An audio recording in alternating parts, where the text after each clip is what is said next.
Jelang tahun politik 2024, sejumlah partai politik mulai menggerakkan mesin partainya untuk bisa menghadapi gelaran pemilu 5 tahunan. Pesta Demokrasi tahun 2024 oleh KPU telah ditetapkan dan akan berlangsung 14 Februari 2024 mendatang. Meski telah ditetapkan oleh KPU, namun nampaknya sejumlah pihak ini berharap pemilu 2024 kiranya dapat ditunda dengan berbagai alasan. Dan kita akan membahasnya sudah bersama kami melalui sambungan Zoom. Ada Daniel Johan, Ketua DPP PKB, dan Ahmad Rafiq, Sekjen DPP Perindo. Selamat sore Bapak-Bapak. Selamat sore semuanya, makasih Mas. Baik, saya ingin ke Mas Johan terlebih dahulu karena ketua umumnya yang menyampaikan, nih Caimin menyampaikan kalau bisa ditunda 1 hingga 2 tahun, tapi kalau saya meminjam tadi apa yang disampaikan oleh AHY, ini memalukan. Ini memain-mainkan suara rakyat. Silakan ditanggapi, Mas Johan. Ya, pertama tentu kita menghargai semua masukan atau pendapat di dalam polemik ini. Tetapi pada saat yang sama, apa yang disampaikan oleh Caimin merupakan potret dari fakta selama 2 bulan ini Caimin keliling ke berbagai kelompok masyarakat. Nah, dari potret fakta tersebut muncul aspirasi bahwa perbaikan ekonomi yang sudah mulai berlangsung ini harusnya dijaga. Dan itulah yang disampaikan. Tentu kalau misalkan ini menjadi polemik, ya tentu apa yang disampaikan oleh Caimin akan tetap dikonsultasikan dengan seluruh pihak. Sehingga kita mendapatkan masukan yang berarti termasuk dengan pihak-pihak para ahli. Jadi ya karena nggak mungkin itu pasti menjadi keputusan bersama kalau memang dianggap membawa kemaslahatan bagi mayoritas rakyat Indonesia. Baik, tapi masukan yang mana dari siapa? Mungkin bisa lebih konkret nggak yang menjadi dasar dari pernyataan Caimin itu? Berbagai masyarakat, karena kan selama 2 bulan lebih keliling ini ke seluruh masyarakat, masyarakat UKM, masyarakat petani, masyarakat kaum muda, menengah.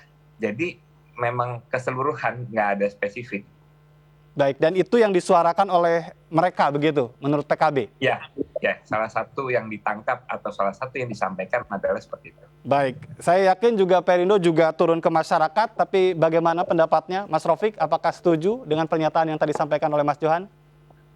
Ya, pertama yang ingin saya sampaikan bahwa memang statement Caimin ini sangat mengejutkan ya, karena statement ini disampaikan setelah pemerintah, DPR, KPU bersepakat terkait dengan pelaksanaan dan sekaligus tanggal pemilu pada tanggal 14 Februari 2024. Jadi pernyataan yang setelah kesepakatan ini menjadi ragu. Seandainya wacana itu disampaikan sebelum ada kesepakatan itu, mungkin itu akan menjadi perdebatan yang cukup menarik. Tetapi setelah itu diputuskan oleh DPR, oleh pemerintah, oleh KPU, ini menjadi tidak menarik sesungguhnya. Jadi kita tahu bahwa konstitusi kita sudah sangat rigid dan kita sesungguhnya diberikan jalan. Jika ada perubahan-perubahan terkait dengan konstitusi, maka konstitusinya dulu yang dirubah. Bukan to the point terkait dengan apa yang diinginkan. Itu yang pertama. Yang kedua, saya melihat juga banyak variabel sesungguhnya kalau apa yang disampaikan oleh Caimin dengan faktor-faktor tadi, saya kok melihat bahwa itu tidak ada urgensinya. Jadi menurut saya apa yang disampaikan bahwa Caimin juga berdasarkan fakta, berdasarkan data, keliling ke seluruh Indonesia ya. Ketua Umum Pak Ari, saya juga keliling, Partai Perindo juga terus berinteraksi dengan masyarakat.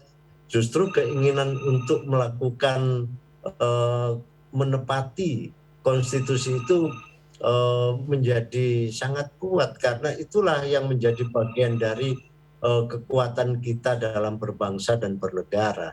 Kalau konstitusi itu tidak kita ikuti, maka itu berat konsekuensi bagi demokrasi kita ke depan. Kita mau berharap apa lagi? Jadi ini satu keinginan yang menurut saya sangat sangat serius konsekuensinya apabila itu dipaksakan. Karena banyak pakar juga Baik. sudah mengatakan pasti ketika itu dipaksakan akan mendapatkan satu delegitimasi yang tidak sederhana dan justru destruktif terkait dengan masa depan demokrasi yang ada. Jadi menurut saya relevansinya sangat tidak ada sama sekali. Termasuk juga terkait dengan masalah ekonomi, apakah itu juga tidak menjadi alasan yang berarti menurut Anda, Mas Rofik? Problem ekonomi itu kan bukan hanya dihadapi oleh Indonesia kan. Itu kan juga bagian dari resesi dunia. Atau negara-negara yang selama ini mengalami satu proses ekonomi yang sangat lambat dalam tingkat pertumbuhannya, juga dalam proses demokrasinya mereka berjalan dengan baik. Dan dengan adanya reformasi, dengan adanya pergantian, dengan ada pemilu di negara masing-masing, Ya. mereka juga menunjukkan tingkat kepedeannya, dan ekonomi juga terus berjalan. Dalam konteks ini, dalam nuansa perbaikan juga terus dilakukan. Jadi menurut saya aspek kedaruratan untuk melakukan perpanjangan periodisasi presiden itu sangat tidak memenuhi. Baik. Bahwa presiden kita di beberapa peristiwa kita pernah diundurkan, pernah dimajukan, tetapi itu kan ada aspek kedaruratan, dan dalam konteks ini sama sekali tidak memenuhi. Baik.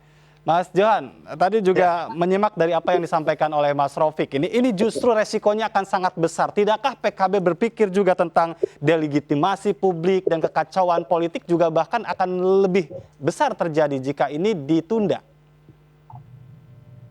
Ya, kita kan belum memutuskan untuk menunda. Kita baru menyampaikan apa yang menjadi aspirasi. Meskipun memang itu kita nggak menyebut itu sebagai mayoritas ya. Ya. Nah, sehingga kalau misalkan memang ada pendapat seperti itu, ya itu bagian pendapat yang harus didengar dan kami nggak masalah. Apakah ini juga bagian dari strategi untuk menghangatkan mesin jangan-jangan seperti itu? Sebenarnya kalau menghangatkan mesin ya tanpa ini kita sudah mulai. Jadi sebenarnya nggak ada hubungan. Baik, apakah tidak juga berkaitan ini dengan ketidaksiapan dari PKB dalam hal ini dalam pertarungan partai politik? Ya kalau banyak survei sekarang kita sudah bisa berhasil menduduki posisi 3, itu menunjukkan bahwa PKB sangat siap menghadapi sekalipun 2024. Baik, terkait dengan ini kan baru wacana tadi Anda sampaikan begitu. Terus langkah berikutnya dari pernyataan yang sudah disampaikan oleh Caimin kan juga sudah menjadi diskusi publik ini tentu.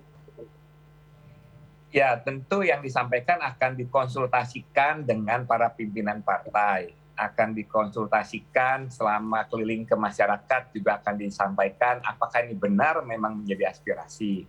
Karena bisa saja sebagian merasa itu perlu, sebagian mungkin enggak. Nah, lalu termasuk kita akan konsultan dengan para ahli tata negara. Sehingga nanti apapun keputusannya, yang pertama adalah dia harus sesuai dengan rule konstitusi. Tidak boleh adanya pelanggaran konstitusi. Dan tentu itu masukan para ahli tata negara, masukan para ahli negarawan, para dari kampus itu menjadi penting. Sehingga ya kita berharap ini jadi wacana juga, wacana publik yang semakin mendewasakan, semakin mematangkan proses kita berpolitik sebagai negara. Baik, saya ingin ke Mas Rofik. Ini sebetulnya kalau kita membaca motivasinya, karena tidak hanya Ketua Umum PKB, ternyata ada juga respon positif dari beberapa politikus lain terkait dengan wacana penundaan ini. Apa yang Anda baca sebetulnya, Mas Rofik? Ya, saya sebenarnya ada satu keheranan ya, karena satu sisi Pak Jokowi sendiri juga berkali-kali menyatakan bahwa beliau tidak mau mereka-mereka ini yang mewacanakan itu adalah bagian dari orang yang menumpang terkait dengan isu ini. Saya tidak tahu motivasinya apa sesungguhnya, tetapi satu hal yang pasti kalau saya lihat, ya Caimin kan sebagai ketua umum, Gus Muhaimin ya. Gus Muhaimin ini juga sebagai ketua umum partai besar, tentu saja punya problem di internal maupun di eksternal. Tetapi satu hal bahwa wacana yang disampaikan kali ini dalam konteks kali ini memang sangat kurang tepat karena memang kita baru saja, saya kembali lagi, kita baru saja memutuskan bahwa